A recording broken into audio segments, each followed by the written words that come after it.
everybody, it's 1:30, and I said we would start right on time, so that's exactly what we're going to do. Good afternoon. My name is Jennifer Atienzo Fisher. I am the Vice President of Marketing and Communications for Greater Fort Wayne, Inc., and I could not be more excited about today's topic. I think it is relevant. It is absolutely important for all of our organizations, whether you are a nonprofit, a for-profit, a government agency, a school. It does not make any difference. This is a highly relevant topic, and we're excited to share a lot of information with you today. So I want to just kind of share with you what our goal is going to be today. So Patty Hayes with Windswell Foundation is going to give us a welcome here in a second.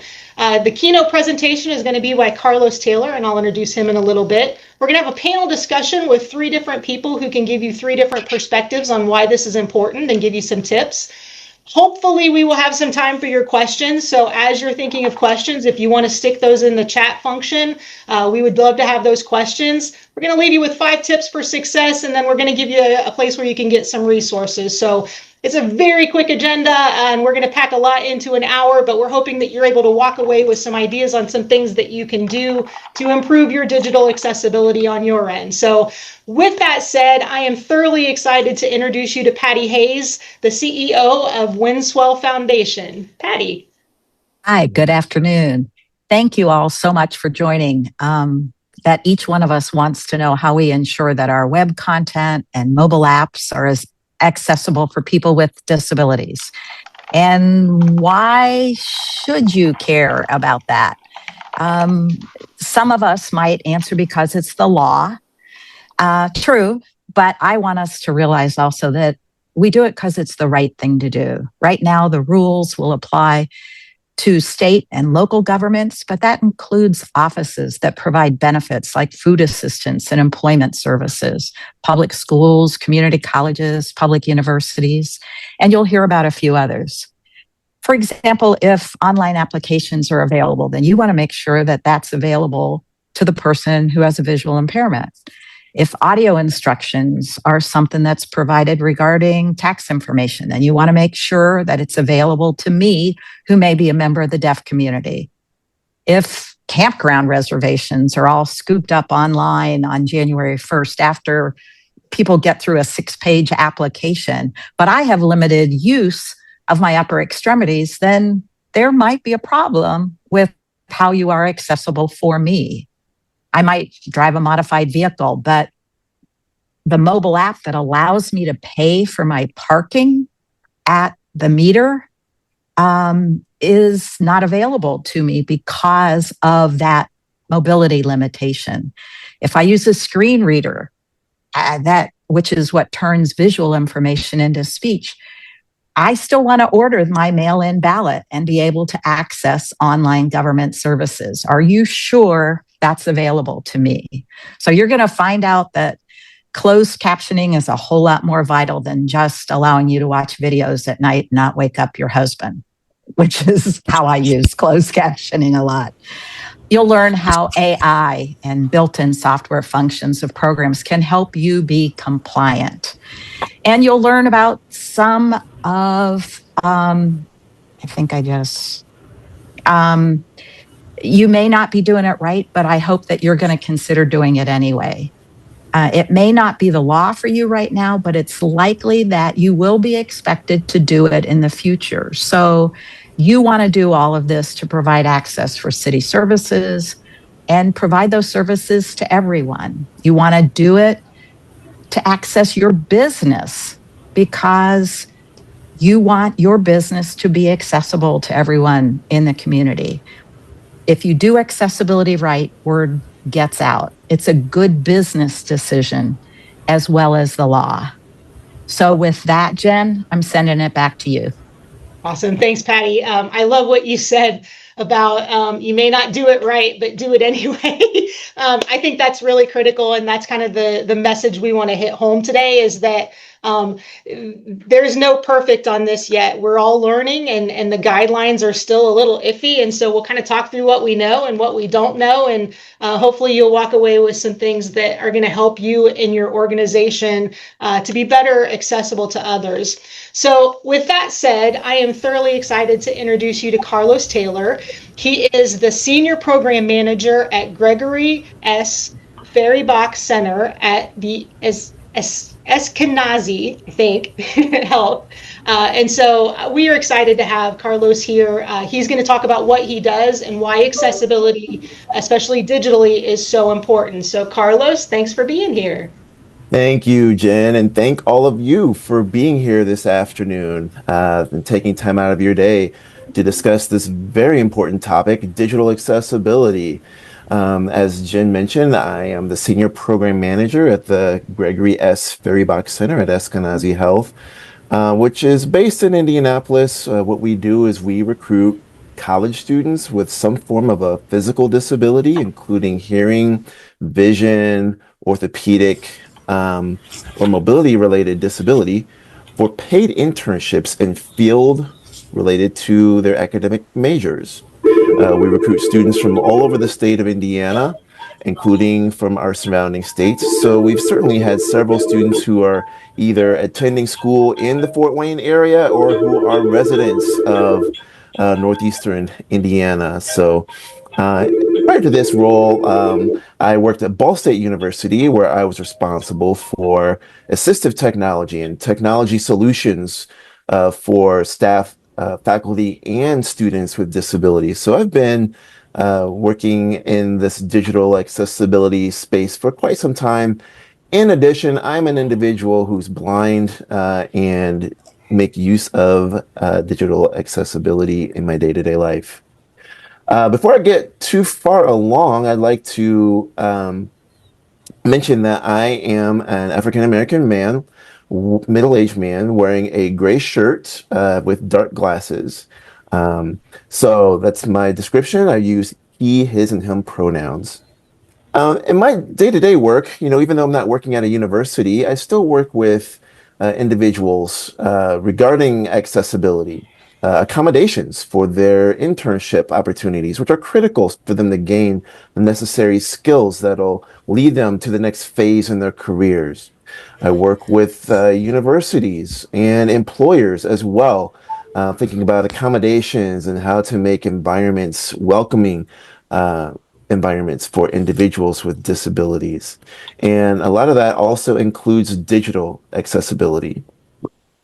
So why are we all here today? What's this Title II stuff that we're hearing that we have to do this? This is a governmental regulation that we have to comply with.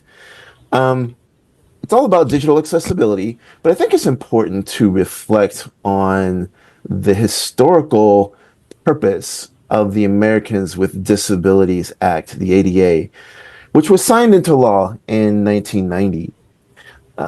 Prior to the ADA and other pieces of legislation that brought about access for individuals with disabilities, people with disabilities really had a tough time accessing basic services and accessing, stores and places of public accommodations, hotels, stadiums, schools, and you name it. People with disabilities, wanted access to these things, but the environment just wasn't built with accessibility in mind. And that's the key thing to think about is accessible environments. So once time passed, a lot of people fought for these legislations, these acts to be passed, these laws to be enacted. The physical environment slowly but surely became more accessible. When you think about going into a public place such as a store or a bank, oftentimes you don't even think about it anymore. You just walk right in. Maybe there's automatic doors that open once you walk close enough for the sensor to detect you and the door opens, or Maybe there's a push button so that the door can open automatically. Maybe there's a ramp or no stairs involved to get in. But prior to all this, these were barriers to access. Accessing physical spaces was virtually impossible, which meant accessing the services and the goods sold in those spaces was much more challenging. And so, with the ADA, brought about access to individuals with disabilities, especially in physical spaces. And when we think back to 1990, we weren't accessing all these digital services that we access today. It's been fascinating to watch as time has progressed how we've shifted. So no longer do we go to a physical place oftentimes and walk up to a counter or roll up to a counter and access information that way. A lot of organizations and companies have their information online. Even now, when I try to contact a utility company, I'm sure many of you have experienced this. When you try to contact a person on the phone for the question, a unique situation, it can be sometimes challenging just to get a hold of a person. And you're oftentimes told you can access information on our website by visiting www. Whatever the website is, or you can wait on hold for X amount of time, but if you'd rather visit our website, you can access the information you need much quicker. So the shift for a lot of organizations is that their digital space is where they want people to access information. They don't have flyers printed. You don't go into places to interact with people in person as much anymore. Of course, that still exists, but not as much. So the ADA is ultimately about expanding access and opportunity. And as far as our topic today, we are specifically thinking about in digital spaces. Why this matters. So as I mentioned, digital spaces are the ways that people primarily access organizations these days, the information, the services they offer, the goods that they are selling to us, to the public. So inaccessible tools, inaccessible websites, inaccessible apps create barriers for individuals with disabilities who require access. It impacts various facets of life, from healthcare. I know I recently had a healthcare checkup, and all my information is digital. Education. Students are accessing their courses in a digital manner these days. Their textbooks are often digital. The assignments they are asked to complete are all digital for the most part. Public services, the information that needs to be shared with the public is often these days in a digital form. And jobs. I know I could not do my job at the Gregory S. Fairybox Center without accessible platforms. I'll share more about that here in just a minute. So the regulations, the update to the Title II regulations for the ADA are asking people who fall under Title II, and as previously mentioned, if you don't fall under Title II, I'm sure that these regulations will be extended to you in time, but these regulations are intended to create accessible spaces so that people with disabilities, people who use assistive technologies, can access the information, the services, and et cetera that are offered. It aligns with existing standards. The Web Content Accessibility Guidelines are standards that exist, especially for those who are developing websites, to create websites that are going to be compatible with screen reading technology that converts, as mentioned earlier, text and other information into speech or even Braille. If a person who has a need for a screen reader has a refreshable Braille display attached to their computer or device. Those who are using other types of assistive technologies, they're using their voice to command the computer to go to where they need to go on a website or other applications. So there are existing standards. And when it comes to creating accessible documents, whether it's PDF or Word or Google Docs, there are accessibility checkers that are built into a lot of these mainstream products that are used to create content that you can access to help you identify areas of your document that are not accessible. So for example, Microsoft, in the Microsoft Office suite, they have accessibility checkers in Word, Excel, PowerPoint, etc. Same for Google and Adobe as well for creating accessible PDFs. So of course, we're all thinking about compliance today. Oh my gosh, what do we have to do? Here are these new regulations. What do I have to do to comply? But think about it as an opportunity to create accessibility, to open doors to individuals who may otherwise be shut out from your services, your information, the products that are being sold. The hope is that the digital space is accessible to everyone. That's the goal. From my perspective, as a person who's blind, I access digital technology on a day-to-day basis, not only for my job, access to email, calendars, documents for reports, and more, but even just day-to-day life, accessing transportation, shared ride services, accessing my phone. I use an Apple iPhone, and so Apple made their platforms accessible years ago, but they also made an ecosystem where app developers can make their apps accessible. So from rideshare to social media apps to GPS apps to banking services. So access banking services, paying my bills, all these things in a form that's accessible to me so that I can complete these tasks independently. Some people may think, well, if you're a person with a disability, why don't you, just get help completing these tasks that are challenging? Well, not every person with a disability lives with a person who can assist. They may live alone. Maybe it's the matter of privacy. You don't want to turn over your sensitive information to somebody else just to help you complete a simple task.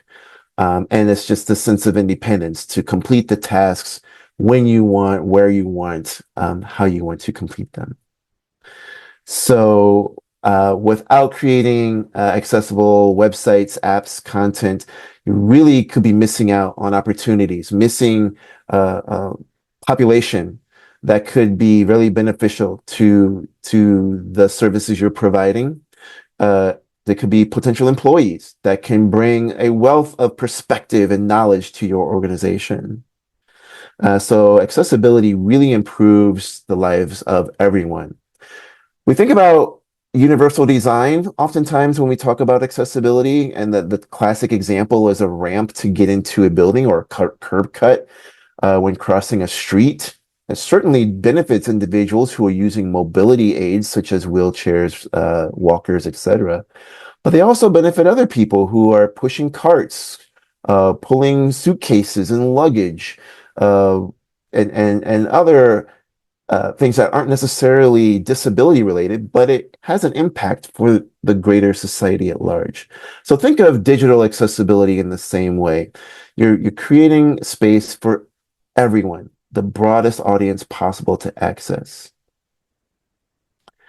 As I wrap up, I just want to mention that accessibility really is not just the IT department's role.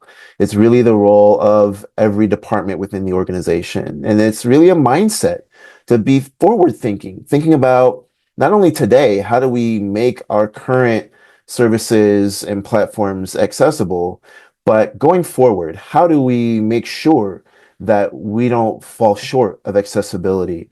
Oftentimes, organizations use third-party tools and platforms to provide them with the tools and things that they need.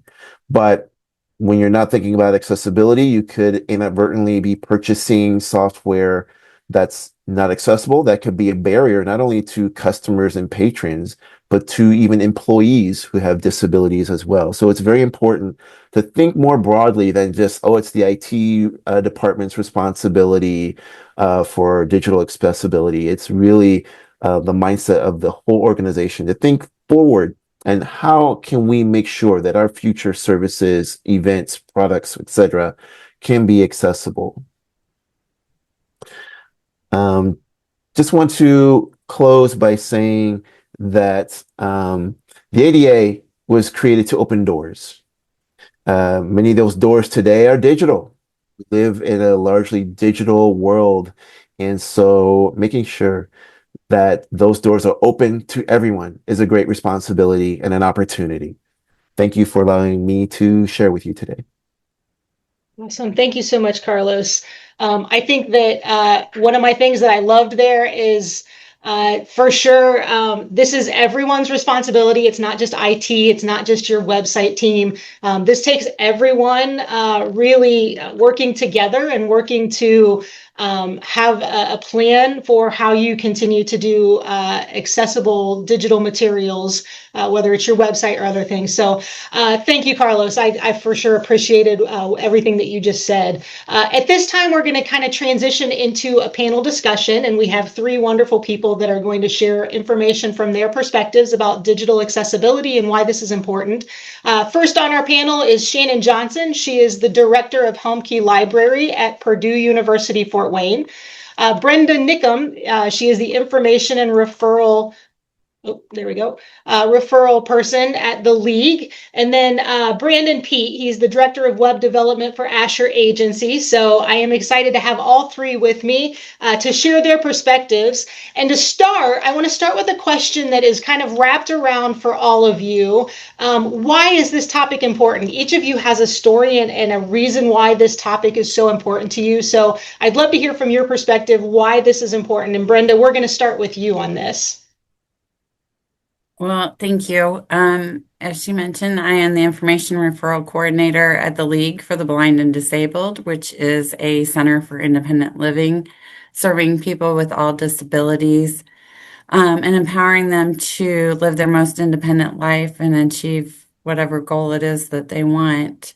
So I am also a legally blind individual. I call myself partially sighted. And I use a great deal of assistive technology, which allows me to be a productive member and has developed my career. So digital accessibility means everything to me, and gaining access to information, entertainment, employment, and really touches just about every part of my life. Awesome. Shannon, from your perspective, why is this so important? Well, I'm Shannon Johnson, and as was said earlier, I'm the director of Helmke Library at Purdue Fort Wayne. And to include in my intro here, I'm a middle-aged white woman with red-brown hair and very thick glasses. So we often joke that if it's a dark joke, but if you don't have a disability now, you might very well have one at some point in time in your life before you die, if you live long enough. And these glasses aren't getting any thinner. So I use accessibility features every day, even though I do not currently have a disability, just because as those eyes age, I want to jack that text size up and be able to read something. And something as simple as that can make a real difference for a lot of my students, as well as the auditory readout. Accessibility is for everyone. It's not just a feature that is useful for a small number of people. So that, if nothing else, I wanted to point that out today. Like, we all use these features on a daily basis, and they really are critical for people that need them, but we all benefit from them. Absolutely. Brandon, from your perspective, why is this personally so important to you? Yeah, so I'm a Caucasian man in a black dress shirt with dark curly hair and a beard that gets a little more gray in it every year. So for reference, my background before I got into web development was actually in graphic design. That's what I went to school for, and that's what my degree was in. And getting exposed to accessibility for me was like kind of a complete reversal of what I learned as a designer. As a designer, I'm the tastemaker. I know better than you what's good. I'm going to do something. I'm going to persuade you to see it my way. And accessibility is really the opposite. It's really user first as a principle. It's about understanding what your users need and being able to meet them there. And there's hard rules that you can't bend or break or cheat your way around. And that was a hard transition for me, which is ironic because I have red-green color blindness. That's a very minor disability in the scope of things, but when you're working in a visual field and you can't see certain bands of the color spectrum, it can be a challenge to kind of get around. And I think that's what really turned the corner for me is, thinking of that, thinking of everyone on our web team knows somebody personally who has some kind of a disability, whether that's cognitive or motor or visual. And when you think about those of us who are producing content or digital experiences and putting them out into the world, am I making life easier or harder for the people in my community?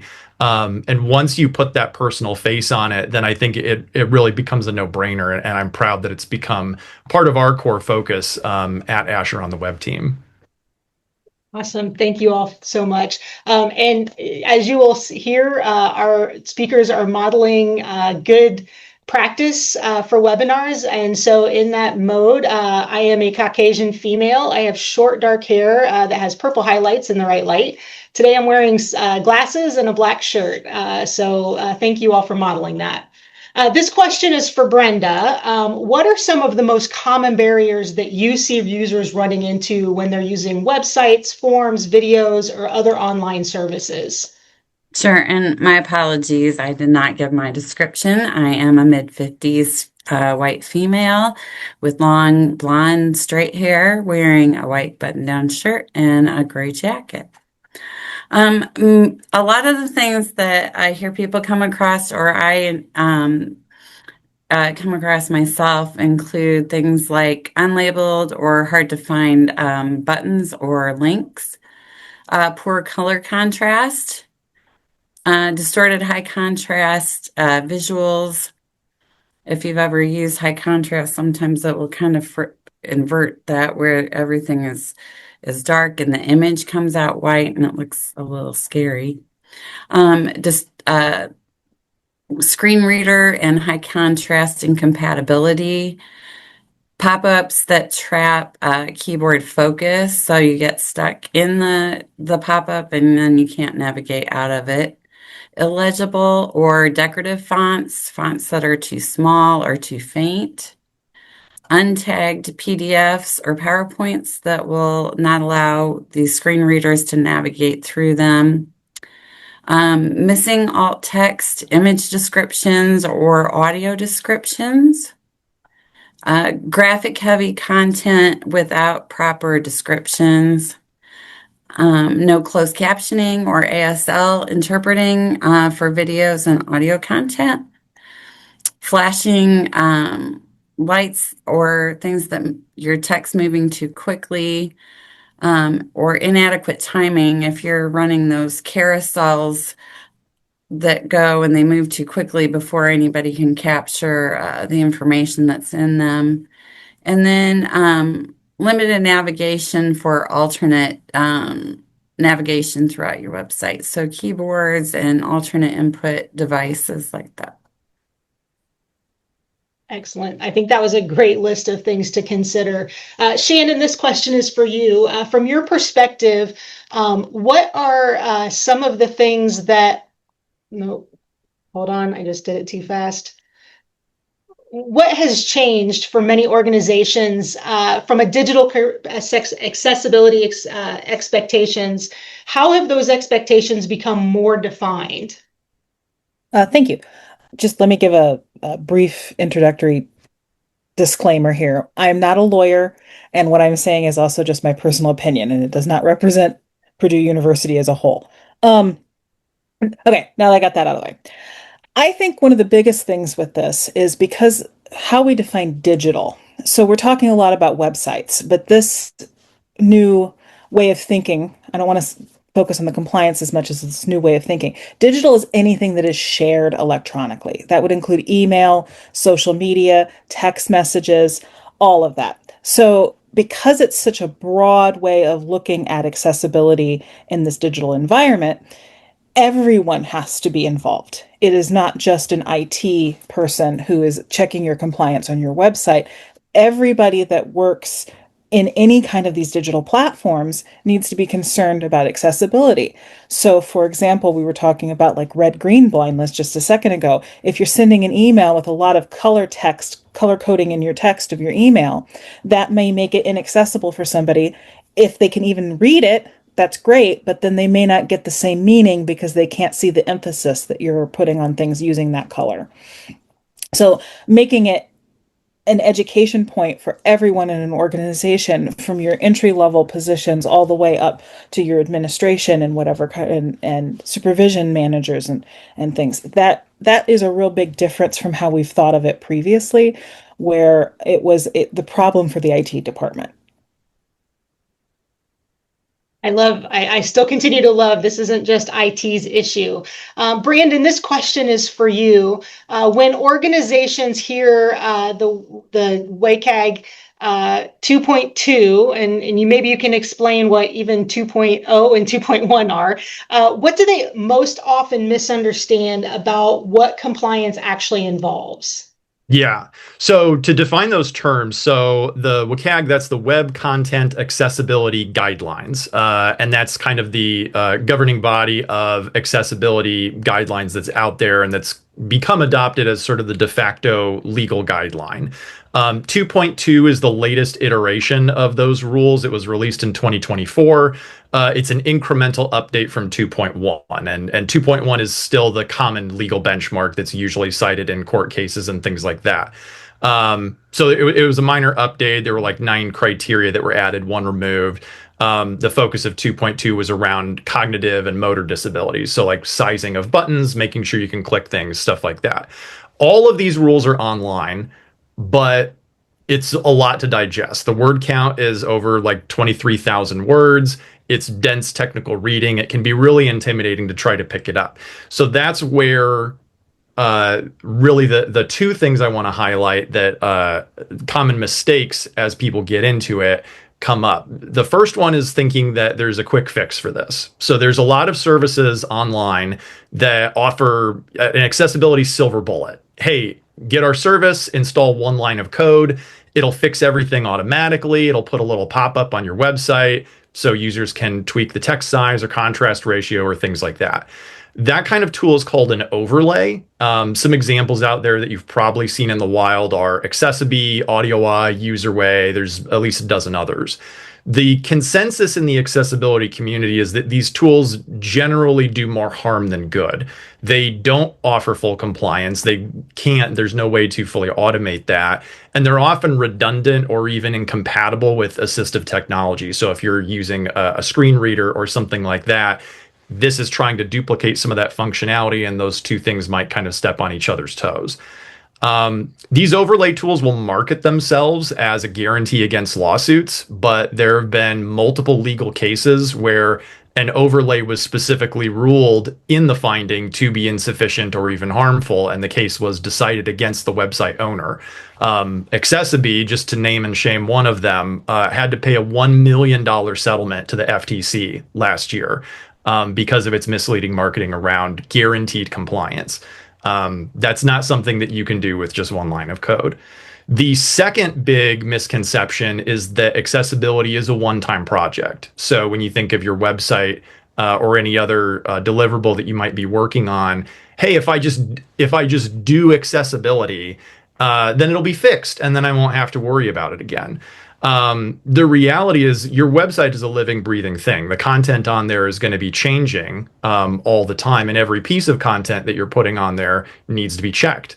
The code of the website is also going to change. If you're running a site using third-party services or WordPress plugins, those authors are going to be pushing out updates that might break compliance, and you need to stay on top of that.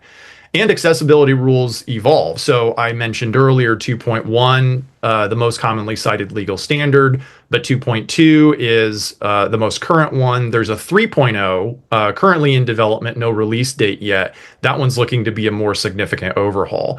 But it's not something that we can just fix it once and then forget it. So accessibility is really two things. It's achieving compliance, but then it's monitoring and maintaining to make sure that you stay in compliance. Perfect. Thank you, Brandon. That was a great overview. This question is for all three of you. How do we move accessibility from being an IT issue, which we've already talked about it's not, to an organizational-wide responsibility? Brenda, let's start with you. Yeah, I think it starts even from your board, and as you mentioned, the administration, creating those policies, procedures, and practices, and then establishing roles within your organization on who is responsible for that compliance and how each department, including your HR, your marketing, all the way down to your staff, knowing how to submit requests for reasonable accommodations, feel comfortable doing that, and then the administrators knowing how to provide those. And so it runs through your entire organization and everyone being cognizant of how to best support not only your consumers, but your own staff. Perfect. Shannon, from your perspective. I've spent the last year trying to get a whole lot of educators to make a whole lot of content accessible. So for me, I think one of the largest things is that education aspect and the buy-in aspect. So moving an organization away from thinking that this is only to benefit a very small number of people who may or may not be buying your product or using your services, into the mindset that this is so everyone can buy your products and use your services, and they don't have to ask for the accommodation, this is making it easier for everyone out the gate, and that is important to your organization. So communicating that from the top down, that this is not just something we're doing because it's a legal requirement, but because we want to serve people better, no matter what it is that we're trying to deliver. We want to make sure that we're delivering it to as many people as we can.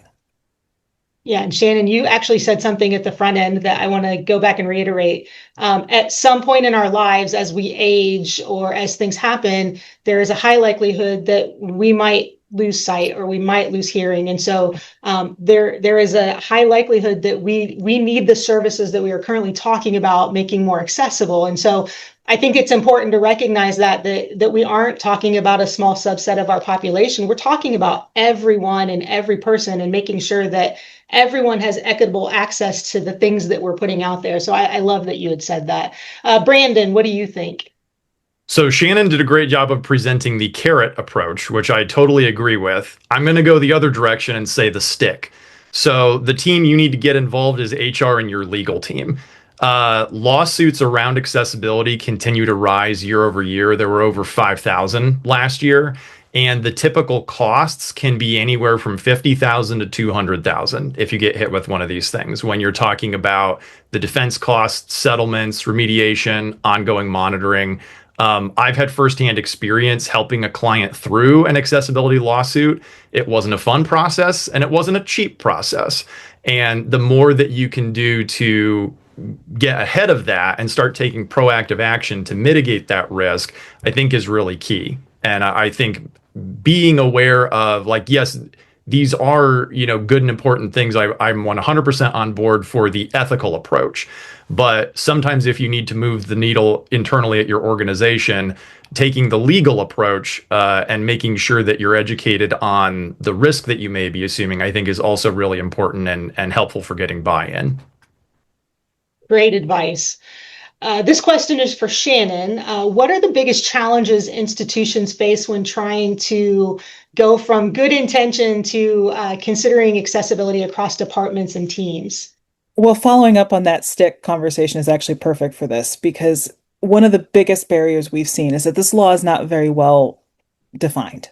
So where the legal standard is murky at best. Now, I'm not a lawyer, but I have been coached that there is no line in this current legislation for best good faith effort or for an undue burden, or in an educational setting, we usually have an out if it making something compliant would ruin the educational experience. For example, if we have an online sign language course, if we put audio descriptive captioning on it, then it sort of defeats the purpose of somebody being able to identify visually the sign. So we don't have good guidance yet on what that will mean. So when we're talking to folks about, well, it'd be nice if you wanted to do this because you want to do it, but even if you don't want to do it, you have to do it because you are personally legally liable, not just the organization, but the individual who posts the content is legally liable, then that scares the living daylights out of folks. And then they get obsessed with this idea of, is it compliant? And they get in a mental spiral. And because I can't give them, and our lawyers can't give them good advice on where the legal lines are, like auditory captioning, for example. The AI auto captioning is getting much better. And unless you have heavy accents or are a non-native speaker, usually you get between 90 to 95% accuracy. We're not sure that is going to be legally enough. Do we have to be at 100%? I'm hearing different things from different lawyers. So that to me is the biggest challenge, because even if you want to be compliant, where does compliance land? So like the advice I've been giving myself is to just try to make it as compliant as I can, to make it as accessible as I can for as many people as I can, and hope for the best. But that doesn't settle that legal question. And I can hear my attorney behind me screaming, don't say that. But it's the truth. We don't know yet. A lot of this is going to have to be litigated in court. Yeah, that's so true and so scary for a lot of people. Brandon, this one is for you. What are the first practical steps that you think an organization should be able to take to assess their current website or their digital content for any accessibility gaps? Yeah, so I'll speak specifically to websites because that's sort of my area of expertise. So what you want to do is use a tool called Wave, W-A-V-E. There's a lot of tools out there, but this is the one I recommend. You can use it to run a free scan of your website for accessibility issues. You can go to their website to run a scan, or they have browser extensions that you can install and run locally. One of the reasons why I really like Wave is that it's very beginner friendly. So the issues, whenever an issue pops up, it has an explanation that you can click on, get a very simple, plain word detail on what exactly this means and some potential ideas on how to fix it.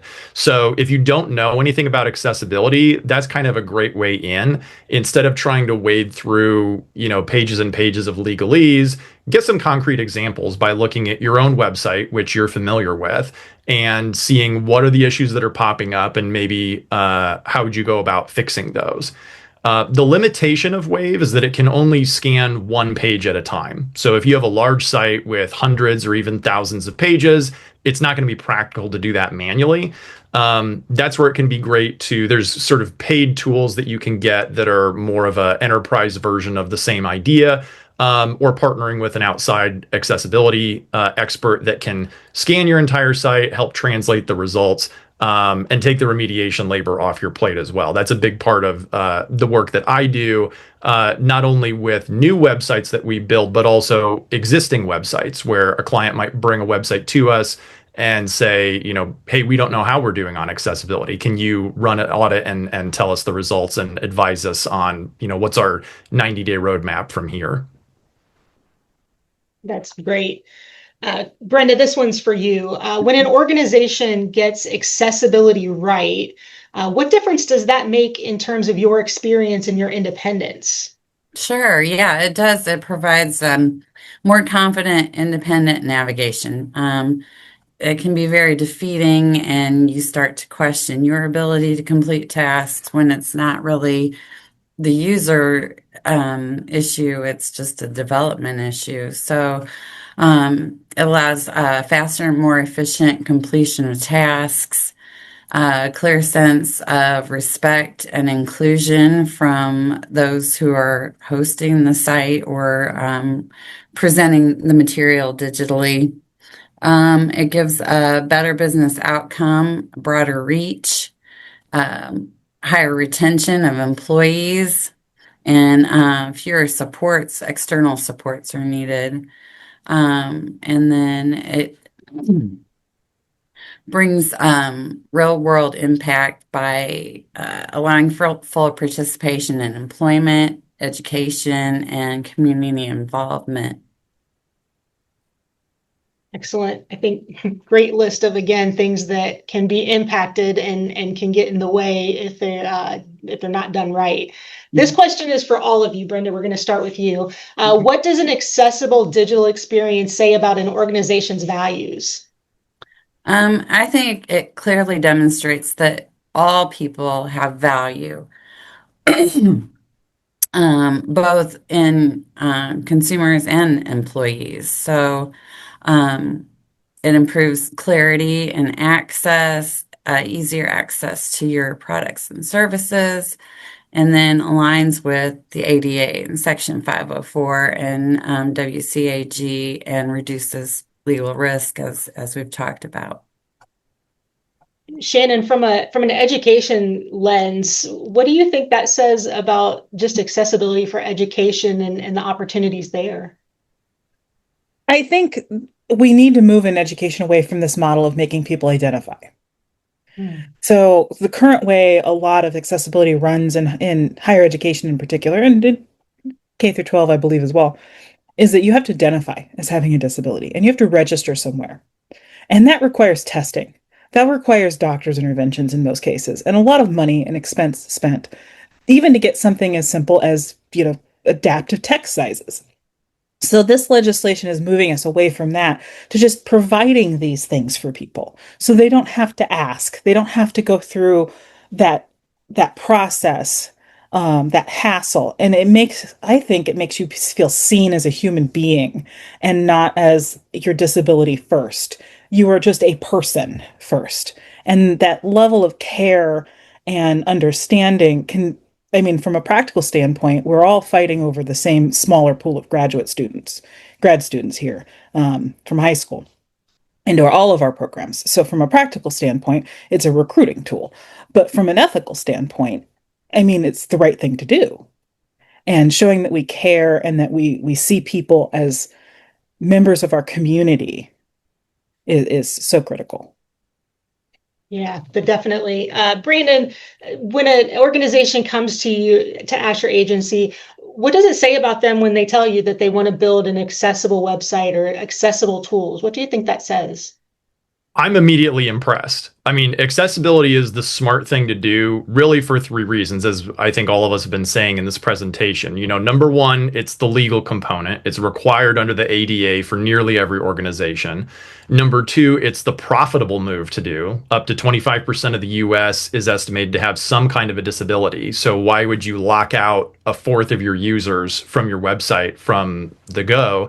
And number three, it really is just the right thing to do. It's the ethical thing. Really, when we're talking about accessibility, that's the term that's usually used, but what we're really talking about is usability. It's like Carlos said in his keynote, everyone benefits from this stuff. And if you don't now, then you will later, as Shannon said. The motto of the Web Accessibility Initiative is essential for some, useful for all. And so whenever an organization comes in asking about this stuff specifically, I know that they're the right fit for us to be working with. That's great. Brandon, this is back to you again. How can organizations build accessibility into their ongoing workflow so that it becomes just a part of content creation, a part of the design and the development, rather than just a last minute fix?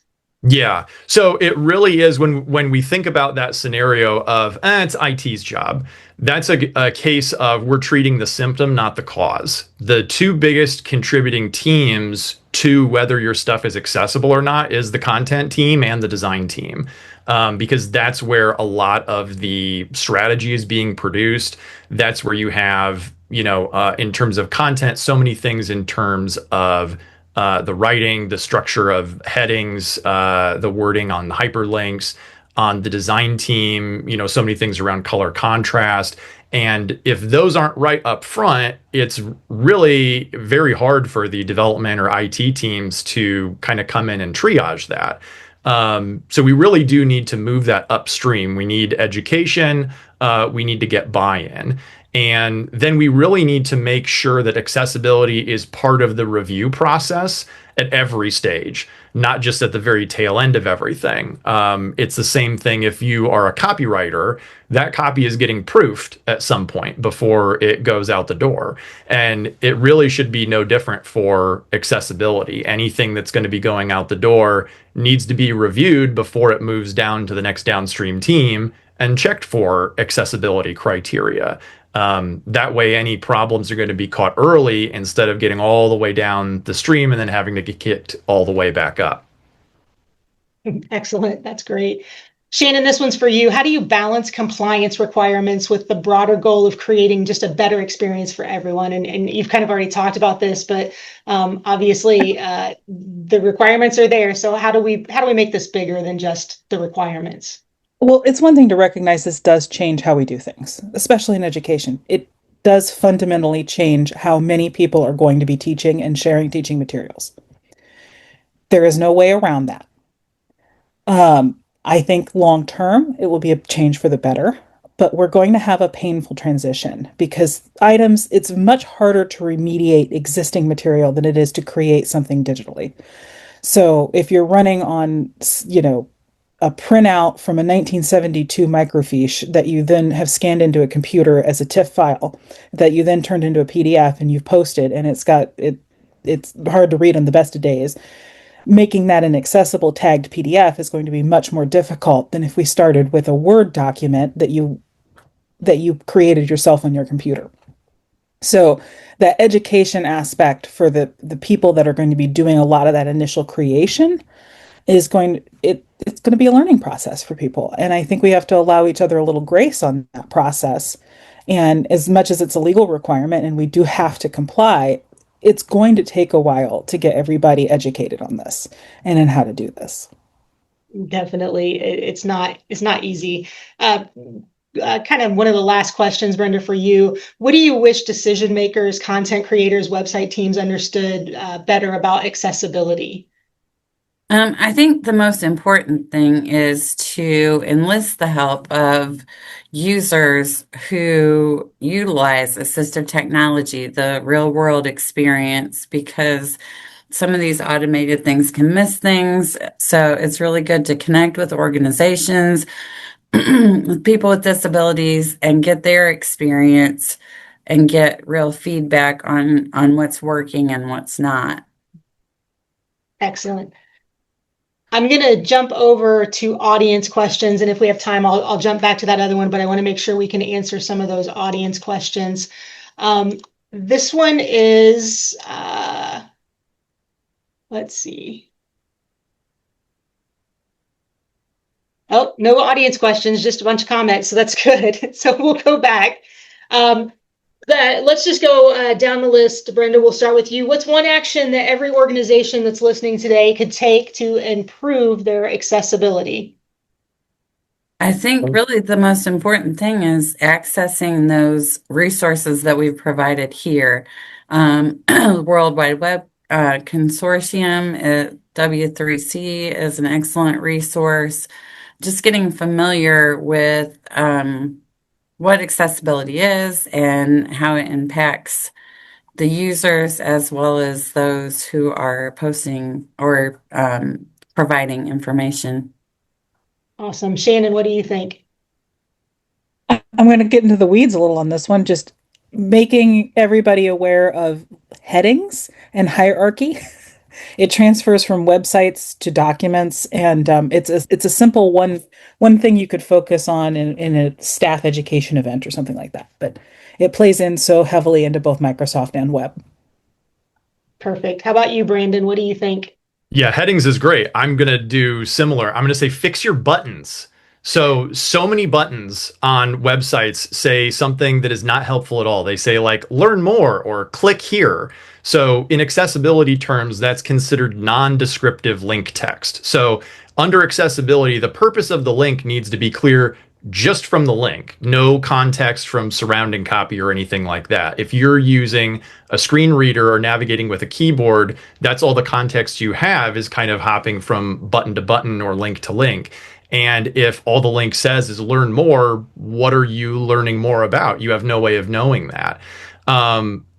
If the button links to your about page, for example, then it could say about us or more about us or something like that.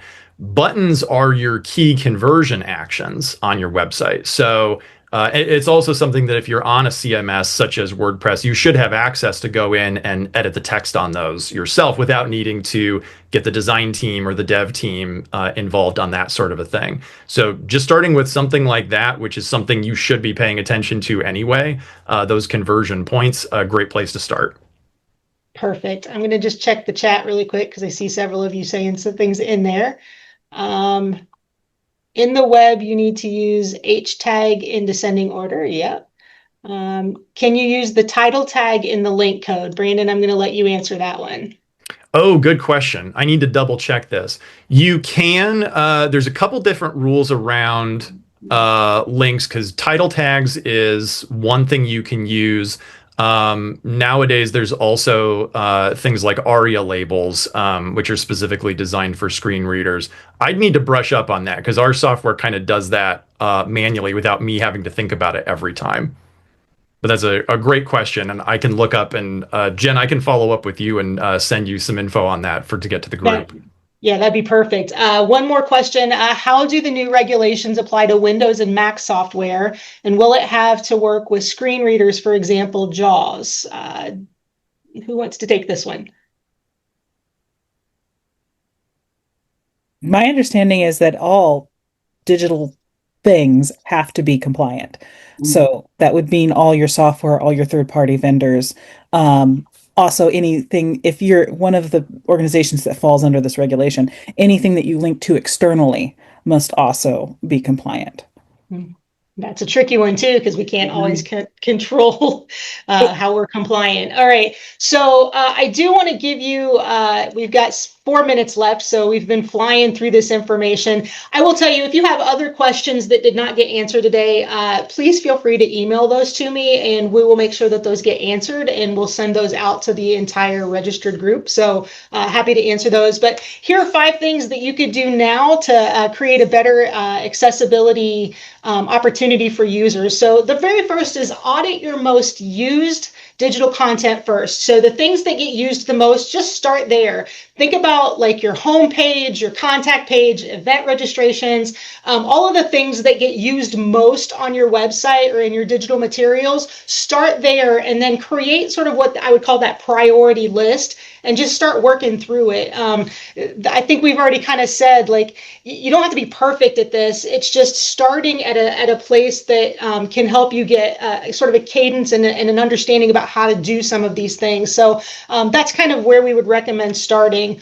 Second is fix the basics that create the biggest barriers. And so Brenda had a really great list of things that kind of get in the way of somebody being able to access a digital piece of material. So things like missing alt text on images, different color contrasts that are not good for visual looks, unclear link text. We kind of talked already about a lot of these things. So fix those barriers first. And go in and find the things that will be the biggest problems that people have on your website and in your materials. Next, I would say test with both automated tools and human review. Brandon mentioned there are some really great tools out there, some free ones, some paid ones that can go through and basically check your website for you and catch some issues. But that should not replace humans taking a look and making sure, number one, that your content has been written in a way that it's accessible and understandable, that your information is navigatable by keyboard. So use people that are using these tools regularly and ask them to check your website for you. That doesn't mean barrage everybody, but definitely find people that are using tools that would be needed on your website and make sure that those things are working and functioning the way they're supposed to. Build accessibility into your content creation, not just in remediation. Shannon said this. Make sure that you're just, when you start from scratch, just build it into your process. I will tell you, as I was putting together this presentation, it really kind of flipped my brain on how we do presentations internally at Greater Fort Wayne Inc. We think about an event where we're showing a PowerPoint presentation and don't often have to think about webinars and digital content in this way. And so I had to kind of start from scratch to teach myself how to do this. And what we've already learned is that most of the software tools have some sort of accessibility checker within them and built into them, and tools that kind of walk you through that process. So definitely recommend using those to your advantage, and use them on things that are going to be tools that you build from scratch. Start there and worry about building it from the right way first, rather than remediating, because then it does take time. And then assign ownership and create an accessibility action plan within your organization. So again, we've talked about this. It's not just IT's responsibility. Find out who owns what, and then put together a plan of attack on how you're going to go through and fix those things as you're going through it. So I think that's important. I want to leave you with this resource. We put together some information on our website, and so that will get you to that page on our website that's got some additional tools and some more information about the regulations and the ways that they're being applied. But as Shannon said, there's a lot of unknowns that currently exist. And so I would recommend going there and using those. I will also say that Visit Fort Wayne had a really wonderful event on Tuesday, really talking about accessibility for our entire community, not just digital, but how do we create an accessible community? And I really feel like we have a great opportunity in Fort Wayne and Allen County to be a leader in this space. And if you're interested, we've linked Visit Fort Wayne's accessibility plan and playbook on our website so that you can review those and take a look at those. But there's a lot of work being done in accessibility, both physically and digitally in this community. And so I'm hoping that we can be a leader. I'm hoping that that not just organizations, but us as a community find importance in this, not just to stay out of trouble, but to really create what we think is the right way as a community to be. And so we hope that can be a part of that process. Everyone on the committee that spoke today, I just want to thank everyone for being here. For those that spoke, the information I think was fabulous, and we appreciate that.